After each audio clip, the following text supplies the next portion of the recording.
சூப்பரான ஹெல்த்தியான ஒரு பால் கொழுக்கட்டை செய்கிறது எப்படின்னு பார்க்கலாம் வாங்க. அதுக்கு ஒரு கப் அளவுக்கு அரிசி மாவு எடுத்துக்கிறேன். அரிசி மாவு எடுத்துகிட்டு கொஞ்சமாக வந்து அதிலே தூள் உப்பு சேர்த்து நல்லா வந்து கலந்து விட்டுக்கலாம். சுடு தண்ணியை நல்லா கொதிக்க வச்சு கொஞ்சம் கொஞ்சமாக சேர்த்து அதை வந்து கலந்து விட்டுக்கலாம்.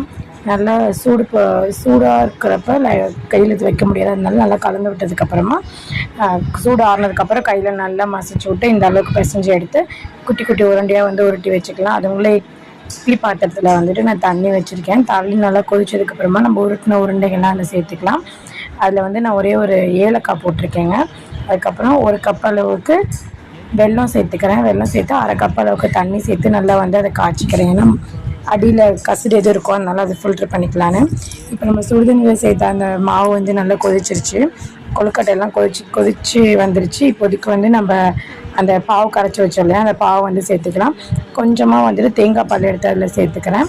கொஞ்சம் தேங்காய் திருவி வச்ச தேங்காய் பூவும் சேர்த்துக்கிறேன். அவ்வளோதான். நல்லா வந்து ஒரு 2லேருந்து 5 நிமிஷம் கொதிச்சுது அப்படின்னா சூப்பரான பால் கொழுக்கட்டை வந்து ரெடி ஆகிடுச்சு. இந்த வீடியோ பிடிச்சிருந்துச்சு அப்படின்னா லைக் பண்ணுங்கள், ஷேர் பண்ணுங்கள், கமெண்ட் பண்ணுங்கள், மறந்துடாமல் சப்ஸ்கிரைப் பண்ணிக்கோங்க. Okay bye. இதே மாதிரி இன்னொரு நெக்ஸ்ட் ஒரு வீடியோவில் பார்க்கலாம். டாட்டா பாய்.